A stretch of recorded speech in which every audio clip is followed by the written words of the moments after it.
We've covered the technical updates of Mercedes and Red Bull throughout 2020 as the top two teams battled, occasionally, for top spot. But now it's time to look at 2020's biggest battleground, the midfield. The battle for third became a significant story of 2020. Racing Point, Renault and McLaren were all evenly matched on pace, while Ferrari dropped back and AlphaTauri enjoyed some exquisite weekends too. If only the rest of the pack was as closely matched as the midfield. Racing Point's RP20 was the most controversial technical talking point of the season and peeled out of the pits during testing at Barcelona, bearing more than a passing resemblance to the previous year's Mercedes. His rear brake ducts courted a large amount of early season attention and was subject to a weekly protest from Renault in the early part of the year, alleged to have been a direct copy of the Mercedes designs from the previous year amid controversy over the new listed points regulations. Eventually copping a 15-point penalty, Racing Point still had an excellent car, but that car, dubbed the Pink Mercedes, couldn't completely shake off that tag. Nonetheless, the team introduced a new bodywork package with sloping side pods to post the airflow passing over the top, down to the top of the diffuser to find a little extra downforce. And aside from that protest gamesmanship, Renault had become another team to settle for the tapered nose construction, and had also touted a triple upgrade package for Austria, having pulled the planned updates for the early flyaways. There the team appeared with a new front wing. The upper wing flap on the new wing was reworked with a smaller chord length on the outside compared to the old wing, ultimately reducing the overall downforce but improving the outwash characteristic that aerodynamicists crave. This was augmented by a square cutout in the end plate, while the footplate was flattened to also fit a small fin to assist with that outwash, a design choice that had become increasingly popular within the current regulations. Renault's small but frequent updates helped the team on a heady progression in the middle part of the season, particularly with the outgoing Daniel Ricciardo, and will help to capture the same impetus when Fernando Alonso returns for his third stint with the team.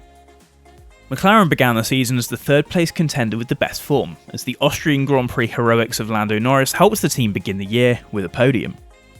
Over the year, the team had developed sensibly under the watchful eye of team principal Andreas Seidel and had introduced an interesting front wing solution.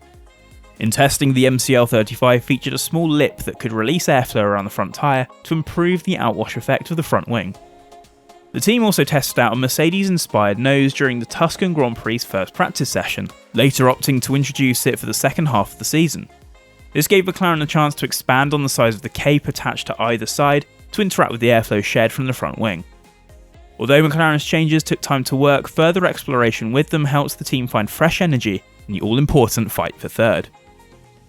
Ferrari, after an impressive 2019, was brought down to earth with a bump. Team principal Mattia Binotto alluded to the underperformance of its SF1000 as a legacy of the previous year's technical directives, plus the addition of an extra fuel flow meter to stop the alleged circumvention of the 100 kg/h limit.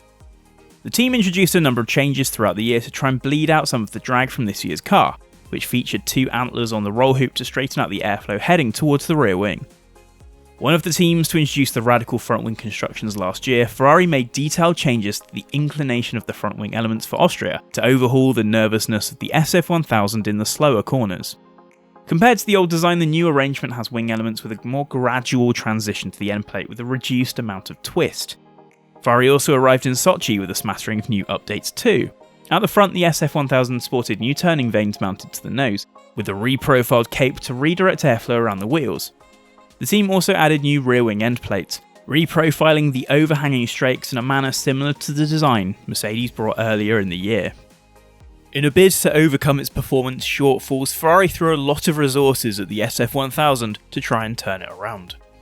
But with the benefit of being able to develop a new engine for the new season, the team should have a better run of form in 2021, if, of course, the car updates prove to be good enough.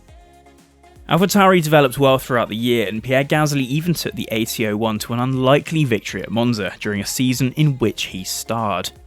In that race, the team looked at the previous season's front wing concept and reworked it for the new year, trimming it out to the maximum but with the inboard part raised to give the wing enough downforce for the lower speed corners. Continuing with its philosophy of using year-old Red Bull components where it can, AlphaTauri already has a workable base for 2021, and it will remain to be seen whether the team accepts 2020 spec suspension parts or sticks with the 2019 formula as the AT01 is carried forward for next year. And those at the back. Alfa Romeo, Haas and Williams were all embroiled in the battle against the wooden spoon, the former teams hindered by the neutered Ferrari power unit and Williams fighting to overturn its worst season in F1. The best weekend for Alfa Romeo came at Imola on the back of extending contracts of Kimi Raikkonen and Antonio Giovinazzi for another year.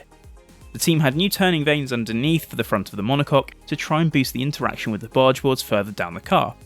At the trailing edge there was a very small raised triangular section to trip the airflow up and outwards to assist that interaction further.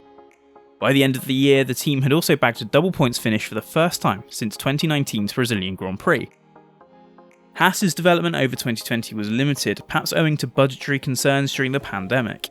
That's not to say that the American team didn't try to overcome the car's limitations, especially after a difficult 2019, and they did introduce a new floor early on, complete with an intricate rear corner in front of the rear tyre to try and help divert airflow outwards. And at the back, Williams' delta to the other teams was far reduced over the off-season, with George Russell stitching together a number of qualifying efforts to lift himself into Q2 throughout the year. The car concept developed in 2019 was also supposed to be a 2-year project. The team will hope to find an extra year's worth of development in it, especially now with funding in place thanks to the Dorilton Capital mid-season buyout. Perhaps the battle for midfield supremacy will expand in 2021, especially if Alfa Romeo, Haas and Williams can improve over the off-season. Racing Point becomes Aston Martin and Renault becomes Alpine, adding new names to the field of familiar faces. We can't wait to see what happens this year, and we'll be with you every step of the way for 2021's technical talking points.